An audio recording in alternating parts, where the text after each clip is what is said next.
Quick question. Why do we go to garage sales on Saturday mornings? Answer, so that we'll have material that we can sell in our own garage sale 3 years later. I had a friend who announced on social media that they were, their AC was out and that they were not able to provide air conditioning in their house. And you know what? The church here has a window unit that we weren't using when I needed it in my house, when my AC went out a year ago, and that window unit was sitting in my garage. So I called her and said, why don't you come? You can go into my garage. I'm out of town for the day, but you can go into my garage. You can pick it up, no problem. I was feeling real good about myself.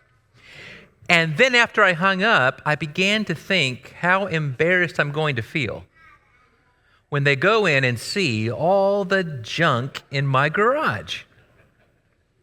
Have you ever seen the show Hoarders? Okay. Sometimes I would watch that show to feel better. People that just have so much stuff in their house that collected over time that even they are shocked sometimes when it's revealed exactly how much had been collected. Raise your hand if having little children was the kind of thing that you eventually look back and you're like, boy, we have a lot more stuff than I ever thought I would have in my house. Now that happens. Can you guess the number of items the average American has in their house? This is a Google question. 300,000 items in the average house of the average American. It wasn't that long ago. You may think about your grandparents, maybe just more than that, maybe just a little bit beyond that. I can think of my great-grandparents, who it seemed as if, it probably wasn't quite this, but it seemed as if she had one winter dress and one summer dress. It seemed as if that couch, the one that still had a little plastic over it, that they had had for 50 years, that couch served them well. Why get another one? My grandfather, who would work on and fix that car, 500,000 miles, it still runs. Why would I need another one? It's a different world, wasn't it? You know, you read about the ancients. You read about some people in ancient Rome or ancient Greece who had so much stuff, so much money, so much free time, that one of the things they would enjoy doing is they would enjoy going to big banquet feasts. And they would eat and eat and eat until they couldn't eat anymore. And then the host would pass out long feathers that you were supposed to use to stick down your throat to make yourself throw it up so you could come back and feast and feast and feast some more. They had buildings built for this kind of entertainment. It was the quintessential picture of living in opulence, extravagance, and overindulgence. And when we look at the show Hoarders, or when we think about ancient Greece and Rome, we feel better about ourselves. But the principle remains the same for all of us. 2 weekends ago was Amazon Prime Days. I'm not asking for a show of hands.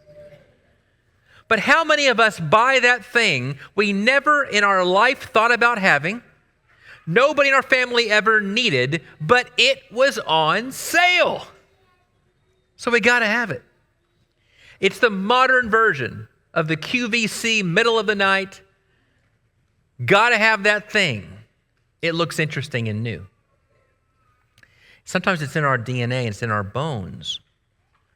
And there could be psychological reasons why we do that. Oh, they can go across the gamut from really good reasons to really poor reasons, why we feel the need to have more. I began with a confession. My garage is full of stuff. Stuff that used to bless our lives but are not blessing anyone's life right now. They're simply collecting dust. Why have I not given them away to other people? I imagine I haven't thought about it. But when I do think about it, this is probably the answer. We expect at some point they'll bless our lives again. So we wait, and we wait, and we wait. But it doesn't keep us from collecting more stuff. My question is not what's the good or bad of stuff, it's what's the principle underlying our sense of what it means to feel fulfilled. Not everything that was true about Jesus of Nazareth must be true about you and me in order for us to be faithful disciples. I mean, let's just name some obvious ones. You don't have to be a male. You don't have to have Jewish parents. You don't have to be born in Nazareth. These were true about Jesus of Nazareth, not true about us. You don't have to be those things to be a disciple. So when we learn that Jesus seemingly owned nothing, you remember, birds of the air have places to stay and nests to live in, but the Son of Man has nowhere to lay his head. People stay at other people's houses, but we don't have any real stories and evidence of Jesus owning things. You begin to wonder, does that mean that we're supposed to take a vow of poverty to be Christians? Well, I want to reassure you that you don't have to take a vow of poverty. In Acts chapter 2, one of the first things that we see the early Christians do when they hear the gospel that God has saved and redeemed them, God has given all, is that the early disciples in Acts 2:44 shared their possessions with anyone who was in need. Now, you can't share possessions if you have no possessions, right? The practice of giving, so central in the Christian story, implies that we have something to give. And when Paul talks to Timothy about what to tell wealthy Christians in his own church, he doesn't say, what do you mean you have wealthy Christians in your church? You're all supposed to be poverty-stricken, right? He doesn't say that. What he says is, tell them to be generous with it, for the world is in need of examples of generosity. No, I don't believe the fact that Jesus was impoverished financially or materially means that you and I must be impoverished in the same ways in order to be faithful disciples. But if that's true, why do you think that there has been a long tradition among followers of Christ in lots of places in the world of people taking vows of poverty? Why do you think that Jesus talked about money more than he talked about just about anything else besides parables of the kingdom of God? I think it's because of how easy it is for us to be duped and manipulated by stuff. How easy it is for us to love things and use people rather than to love people and use things. I think it's because of how easy it is to think that one more thing will give us ultimate happiness, or that the loss of things will cause us irreparable harm. And so we hang on to our stuff for dear life. I think it's because of how elusive trusting in riches can be. You remember this line I got from someone else, but it's so good. That when Jesus says in the Gospel of Luke Be on guard against every kind of greed. That he doesn't say that about a host of other sins. Why doesn't he say, be on guard against adultery? Because you don't have to be on guard. You know when you're with somebody that's not your spouse. But how many of us can easily convince ourselves that as long as somebody has one more thing than I do, I can't be greedy? It's terribly deceptive. So Jesus teaches us that making giving a regular part of our lives is the Christian way. In Matthew 6, verses 1 through 4, he doesn't say if you give. To his followers who are listening to him talk about what it means to live the kingdom life, he says when you give. Let it be in such a way that it's not the kind of story that you spout and tout, but rather it's simply so much a part of your life that from the looks of things, everything else looks the same about you. And nobody else is watching it being done. It's just who you are. In Acts chapter 10 in verse 2, we see the same principle. For it was Jesus who taught us that giving is part of our life. Jesus not just told his followers to give as part of their life. He told them, I want you to travel light. Do you remember when he sent those few followers out? He said in Luke chapter 9 in verse 3, I want you to take nothing for your journey. No staff, no bag, no bread, no money. Don't even take extra clothes on your journey. Now, I can give you the backstory to that explains the then and there of these passages. You can do this with any passage in the New Testament. I can give you the backstory. I can show you how there's a parallel between that and the children of Israel coming out of Egypt, going on the Exodus. Almost the exact same wording, implying, I'm sending you out. Just as God sent out the children of Israel and taught them to depend on him by taking none of these things, I want you to learn to depend on me. That's the backstory. But what's the principle? The overriding, always lasting principle for all of God's people in all places at all times. If you empty your pockets, perhaps it'll be a catalyst to casting off any baggage that might inhibit our free travel towards him. We sing, I'm pressing on the upward way. And we know what that means. The upward way, of course, is toward God, toward heaven. But what if the kingdom of heaven is better described, in the words of Henry Nouwen, as the downward way? What if the kingdom of heaven is about less of self, less of stuff? What if less is more in this upside down world that Jesus teaches is the new creation? Sabbath rest is a habit that forces us to quit focusing on our work. Sometimes only when we stop can it awaken us to God's work. Fasting is a habit that forces us to quit focusing on providing for our hunger. Sometimes only when we stop can it awaken us to our need for spiritual food.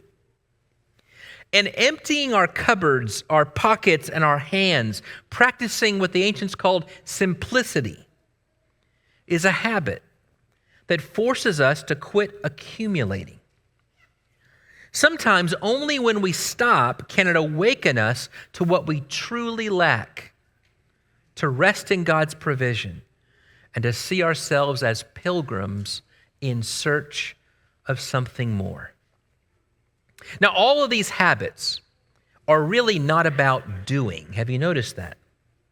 In fact, they're the opposite. Sabbath rest, fasting, and simplicity are less about what you do and more about what we need to stop doing. They're habits about giving up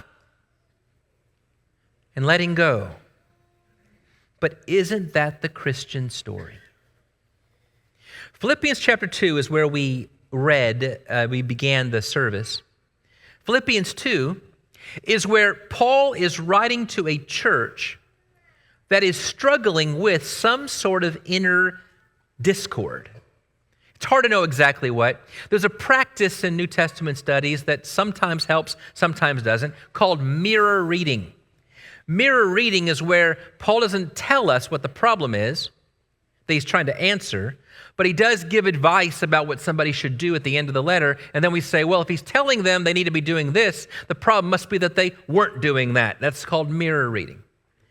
And so it's possible, if you do some mirror reading, that Philippians 4 verse 2 tells us that the main problem, the reason why Paul writes this incredibly deep theological letter from prison, is because Euodia and Syntyche can't get along. And Paul thinks, what can I say that's deep and important and will help their situation, but will also be the principle that will help future issues that come up in the city of Philippi? And he says, let this mind be in you. Let this mind be among you that you have in Christ Jesus. In Christ Jesus, you already have a whole different mindset, a way of thinking you don't get from the world. You won't find it on Oprah, but you'll find it in Scripture. And it goes like this: that the King of the universe, the one to whom we owe all of our allegiance, had more than anyone on earth has ever thought or dreamed of having. He didn't just have everything that God's ever made. He was equal to the Father in every way, and heir of all things. And the text tries to explain what he did, and it seeks language for this. And you maybe have heard the Greek phrase kenosis, and what that means is that Christ emptied himself. Now, I know there are some things that Christ did that only Christ does. For example, you may go nail your arms to pieces of wood, and you may put a crown of thorns on your head, and you may die from that, but that will not cover the sins of the world. There's some things only Christ did that you and I can never and will never do. I get that. But there is a principle behind everything Jesus ever did that serves as an example for us. Even the cross becomes the shape of our life. And if that's the case, what does Christ emptying himself of everything he had and becoming nothing? The text says he became one of no reputation. When we struggle with the thought of having less reputation. When he became nothing, so that God may be honored, so that nothing would be left in his hands, so he would be able to grab hold of whatever it is that Christ wanted him to have. This becomes the example for our lives. So what does it mean for you and I to empty ourselves? To empty ourselves of money and possessions, assets, things, without it meaning a vow of poverty. I think it means something like this. I love this quote. We abstain from using money or goods at our disposal in ways that merely gratify our desires or our hunger for status, glamour, or luxury. It means we stay within the bounds of what general good judgment would designate as necessary for the kind of life to which God has led us. To put it another way, it frees us from indifferent things. I wonder if you remember the name Marie Kondo. She became pretty famous. She wrote a book, and she basically said, you want to find some more happiness in your life, you should get rid of most of your stuff. It turns out that if you go to your closet, you'll find the third of your closet are the same clothes that you wear, and then when they get dirty, you wash and you wear them again, and there's the other half of your closet that you haven't touched in 15 years. Let it go. Go through your house and look for all the things collecting dust, because not only have you never used it, you never put anything on it. Not for a decade. Let it go. Simplify your life. There was a Princeton professor years ago, not a Christian, philosopher, who every 7 years would sell or give away every single thing he had. And he told his students it was to remind himself of two very important principles. One, I don't want to be tied to, bound by, and therefore be a servant to anything in my life. Number two, I want the excitement and the self-will growth that comes from needing to start over and to make something of my life. Neither of these are arguing from a Christian perspective. They're saying it just seems to make sense if you're looking for more joy and happiness in your life. Well, the God who made the world and gave us all a sense of eternity says, I want you to look at my life. Have we ever stopped to think about this very simple but important fact? The one who taught us how to have the most fulfilling life, now and later. The one who modeled the most fulfilling life, now and later, never put any material things in his list of what's needed to live a fulfilling life. The ancient Spartans were prohibited from having a house or even furniture that it took more than an axe or a saw to make. The Romans had laws limiting how much of your income you could actually spend on entertainment. The Romans would turn you back if you had already been to the Colosseum twice. Or what clothes you could wear based on your rank. Now that seems unheard of for so many of us. I mean, when you ask young business majors, I'm sorry, Jim, I got to make fun of business majors. When you ask young business majors, how much is too much? I was in a class, Jim and I were teaching together. I remember asking this question. How much is too much? It struck them as the most nonsensical question. What do you mean, how much is too much?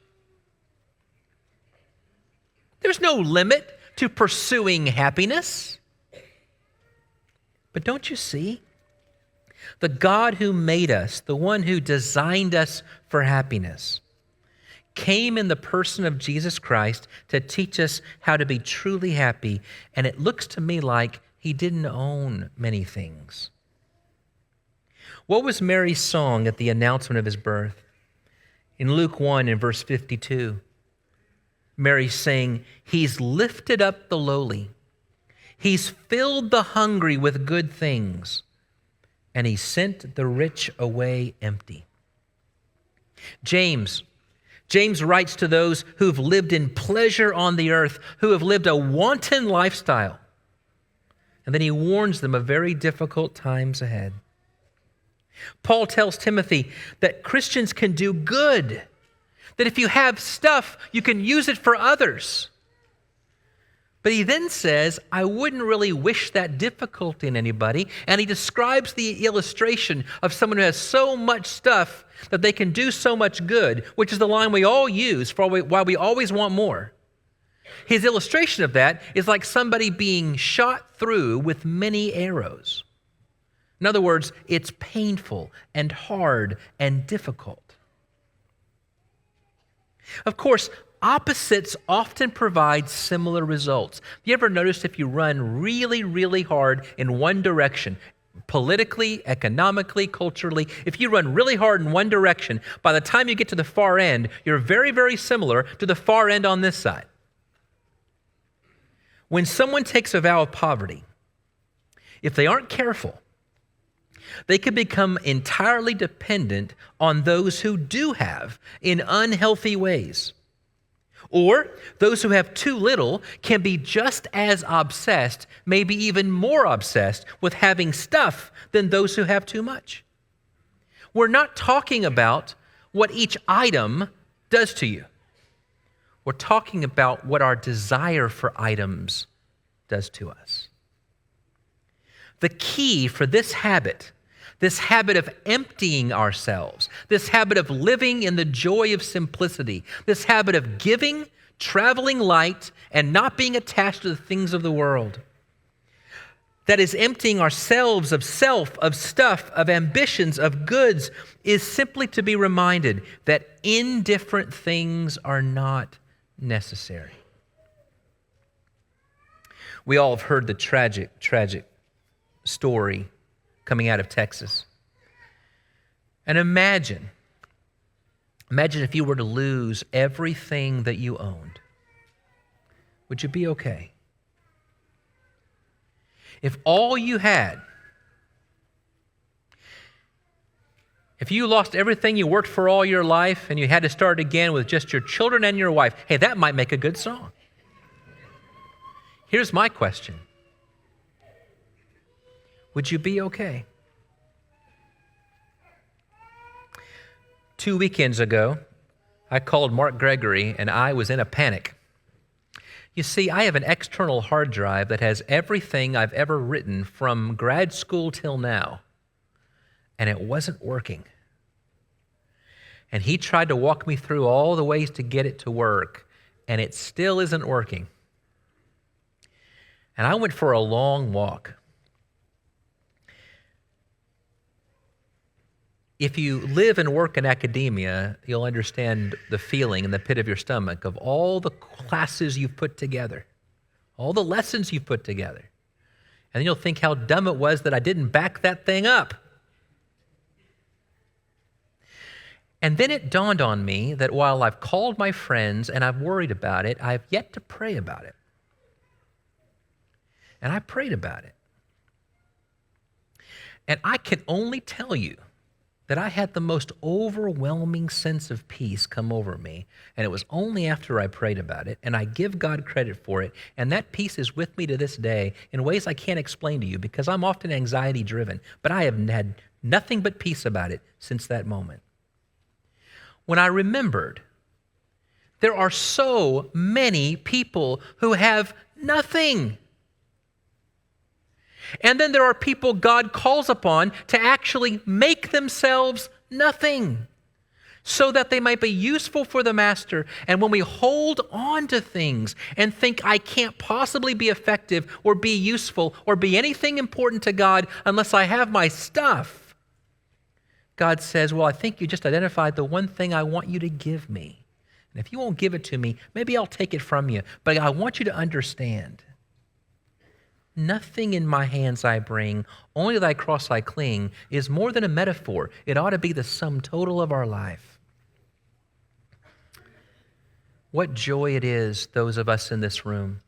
What joy it is for those of us who have things that we're able to share with others and give to others and use for others and bless others. I've been blessed. There are those of you who have extra rooms, extra basements, and you've housed my family when I was in need. So grateful that you have those and use those.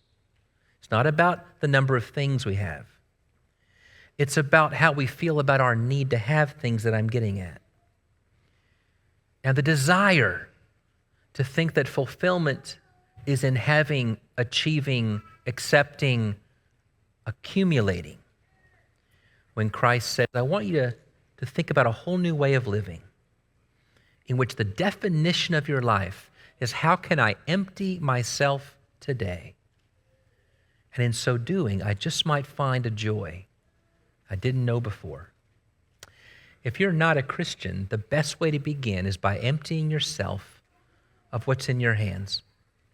All the keys that you have to your own kingdom, that I promise you is going away, and let Christ fill you with his Spirit. As we drop you into the waters of baptism, we say goodbye to the old you, and you rise to walk a new life, the whole congregation sharing in the joy of you being filled with the only thing that's necessary. Remember Martha? Jesus walks in and Martha's doing so many important things. There's so many important things to do, to make, to give, to share. And Jesus says, Mary realizes one thing is needful. One thing is necessary. If there's anything in your life that blinds you to the one necessary thing, won't you give it up while we stand and sing this invitation song? Thank you for joining us. I hope you've been encouraged. I hope you've been enriched. And if you have any questions, any thoughts, any comments, reach out to us at prayers@wschurch.net. God bless you. Tune in next week.